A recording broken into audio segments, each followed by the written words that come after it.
Doctor ইউনূসকে বারবার অনির্বাচিত সরকার বলছে কে? মির্জা ফখরুল ইসলাম আলমগীর। কে বলছে? আমির খসরু মাহমুদ চৌধুরী। আর কে বলছে?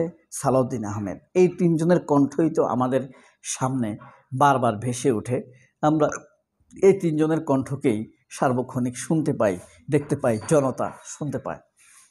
আচ্ছা, এই যে ফখরুল শুরু করেছে ডক্টর ইউনূস অনির্বাচিত সরকার, অন্তর্বর্তী সরকার, অস্থায়ী সরকার, এসব বলে আবার আপনি কে নানান রকম তিরস্কার করে না ডক্টর ইউনূসকে? করে। অথচ এই ডক্টর ইউনূসকে হাজার হাজার মানুষের রক্তের মধ্য দিয়েই এই ছাত্ররা রিসিভ করেছে, তাকে ক্ষমতায় বসিয়েছে। তার চাইতে এত শক্তি আর কোনো সরকার প্রধানের হতে পারে? পারে না। সেই সরকারকেই নানানভাবে তাচ্ছিল্য করে মির্জা ফখরুল ইসলাম আলমগীর অনির্বাচিত, অস্থায়ী, আপনি কে এসব বলে তাচ্ছিল্য করছে। অথচ মির্জা ফখরুল কে? এই প্রশ্ন কি আপনাদের জেগেছে? মির্জা ফখরুলকে এখানে একটা ঘোষণায় নিয়োগ দিছে খালেদা জিয়া।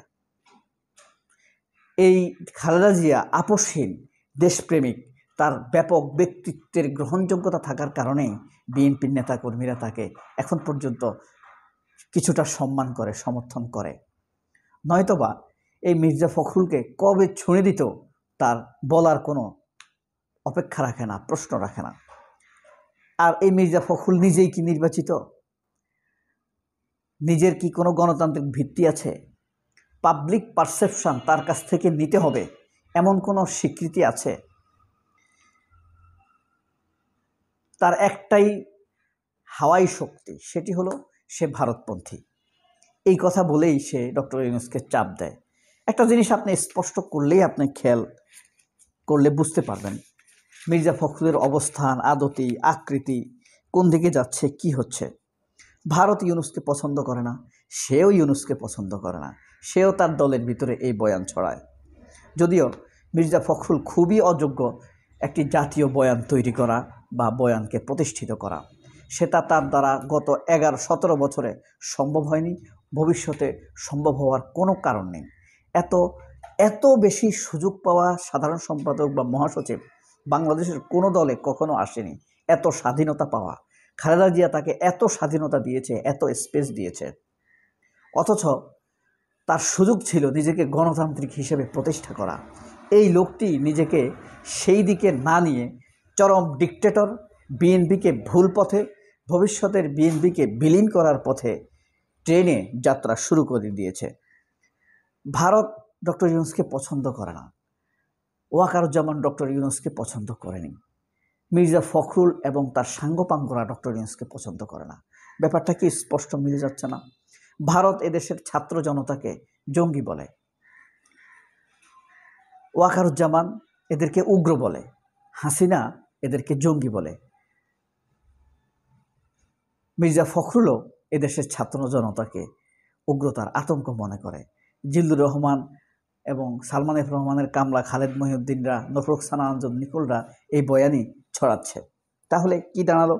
সে আসলে একটা ভারতের বয়ানের উপরে প্রতিষ্ঠিত এবং ভারত বয়ানের একটা চ্যারিটি মিনিস্টার বা স্বেচ্ছাসেবক হিসাবে নিজেকে প্রতিষ্ঠা করতে চায় বা করে ফেলেছে অলরেডি। আপনি বিশ্বাস করবেন, বিএনপির তৃণমূলের পর্যায়ের মানুষ মনে প্রাণে বিশ্বাস করে মির্জা ফখরুল ভারতপন্থী। সালাউদ্দিন আহমেদ এতটা ভারতপন্থী ছিল না। বর্তমানে সে যে পথে চলছে, মির্জা ফখরুলই সালাউদ্দিন আহমেদকে ভারতপন্থী হতে বাধ্য করছেন। এরপর দেখেন, আপনার মার্চের পর থেকে কোনো কিছু সে মানবে না। এটা বললেও না, ওইটা বললেও না, সংস্কার বললেও না, সংবিধান সংশোধন করলেও না, হ্যাঁ, ঐক্যমতের কমিশন করলেও না, 72-এর সংবিধানও না, সুপ্পুরে বাদ দিতে হবে সেটাও না, ওয়াকারকে লাথি মেরে বের করতে হবে সেটাও না, সব কিছু না না না। আসলে দেখেন, সেই বিলাইয়ের মতো ঐক্যমতের কমিশনেও বিএনপি আসছে, এখন বারবার আসছে। ছুপ্পু এখন বিপদ হয়ে দাঁড়িয়েছে, এখন ঠিকই বলছে। ওয়াকার বিপদ হয়ে দাঁড়িয়েছে, এখন ঠিকই বলছে। হ্যাঁ, সংস্কার এখনো ঠিকই বৈঠকে আসছে। বিলাই সহজে কি কিছু খেতে চায় না, সেই জিনিসটি মির্জা ফখরুল করে যাচ্ছে। মির্জা ফখরুল কি নির্বাচিত মহাসচিব না ডিক্টেটর মহাসচিব? বলেন তো। মহাসচিব হবে নির্বাচনের মাধ্যমে, তাহলে সে গণতান্ত্রিক কথা বললে চলবে, কারণ অন্তত তার দলের লোকরা তাকে ম্যান্ডেট দিয়েছে। মির্জা ফখরুলের কোনো ম্যান্ডেট নেই, এটা ধাউরা। এখন যদি বলে যে তুই যা, আমি আমার থেকে বলছি যে Mirza Fakhrul go back, step down Mirza Fakhrul. তোমার মতো চরিত্রের রাজনীতিবিদ বাংলাদেশের জন্য কলঙ্ক। তুমি তোমার রাজনীতির ভিতরে তারেক রহমান, খালেদা জিয়াকে দুর্বল করার জন্য মির্জা এই রুমিন ফারহানাদেরকে এম্পাওয়ার্ড করছ, বামদের থেকে সিপিবি ছাত্রফ্রন্ট থেকে এনে লোকদেরকে বিভিন্ন পদবিতে বসাচ্ছ, ছাত্রদলের মেধাবী ছেলেদেরকে তুমি বিভিন্ন প্লেসমেন্ট করছো না। এ কারণে দেশে একটি ন্যারেটিভ দাঁড়িয়ে যাচ্ছে ছাত্রদলের মধ্যে মেধাবী লোক নেই, মেধাবী লোকরা ছাত্রদল করে না। এ কারণে বাইরে থেকে লোক এনে ভাড়াটিয়ার মতো বিভিন্ন জায়গায় খাটায়। মির্জা ফখরুল নিজেও ভাড়াটিয়া, তিনি নিজে ভাড়াটিয়া লোকদেরকে এনে এম্পাওয়ার্ড করে বিভিন্ন পদবিতে রেখে কাজ করতে এই কারণেই স্বাচ্ছন্দ্য বোধ করেন। কারণ যারা ছাত্রদল করে বা বিভিন্ন অঙ্গ সংগঠন করে ধীরে ধীরে দলের মধ্যে নিজের অবস্থান, সাংগঠনিক অবস্থান তৈরি করেছে, তারাই মূলত বিএনপিতে কর্তৃত্ব করবে। তাদের অবস্থান শক্ত, তাদের সাথে মির্জা ফখরুল কুলাবে না, সাংগঠনিক শক্তিতেও না, দলীয় ইমেজেও না। এই কারণে সে তার শক্তি বাড়ানোর জন্য নিজের বলয়ের লোকদেরকে এনে, বাইরে থেকে এনে এভাবে এই পরিস্থিতি তৈরি করছে। তাহলে কি একটা দলের আদর্শ কখনো দাঁড়ায়? আদর্শর প্রতি মানুষের সমর্থকদের একটা নিস্পৃহ ভাব তৈরি হয় না, একটা অনীহা তৈরি হয় না? কারণ এখানে সাংগঠনিক কাজ করেও খুব বেশি মর্যাদা পাওয়া যায় না, নিজেদেরকে প্রতিষ্ঠা করা যায় না, নিজেদেরকে সুন্দর অবস্থানে নেওয়া যায় না। এটা কিন্তু মির্জা ফখরুল দলের মধ্যে প্রতিষ্ঠা করেছে।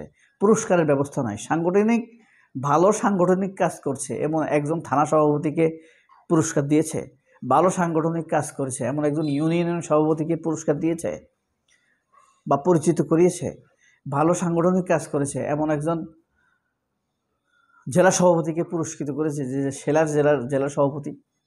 অর্থাৎ জিয়াউর রহমানের কোনো কর্মসূচি সে দলের মধ্যে রাখেনি, সে বিলীন করে দেয়। মান্নান ভূঁইয়া যা করতে পারেনি, মির্জা ফখরুল এই বিএনপিকে তাই করে ছেড়ে দিবে। কারণ কি? ওই যে তার দায় নিতে হবে না, সে নির্বাচিত না, কাউন্সিলরদের কাছে তার জবাবদিহিতা নাই। এইভাবে এবার বুঝেন, সে যে বলে ডক্টর ইউনূসকে, তত্ত্বাবধায়ক সরকারকে নির্বাচিত না, অনির্বাচিত, অবৈধ, আসলে মির্জা ফখরুল নিজেই কি বৈধ, নিজেই কি নির্বাচিত, নিজেই কি গণতান্ত্রিক মহাসচিব? তিনি একজন বিশ্বখ্যাত মহাসচিব, বিশ্বের রেকর্ড করা মহাসচিব। এরকম রেকর্ড এতদিন যাবৎ 14 বছর 15 বছর যাবৎ মহাসচিব হয়ে বসে আছেন, এটা একটা বিস্ময়কর ব্যাপার। প্রশ্ন করুন, আপনারাও প্রশ্ন করতে পারেন। সবাই অনেক ভালো থাকবেন। আল্লাহ হাফেজ, আসসালামু আলাইকুম।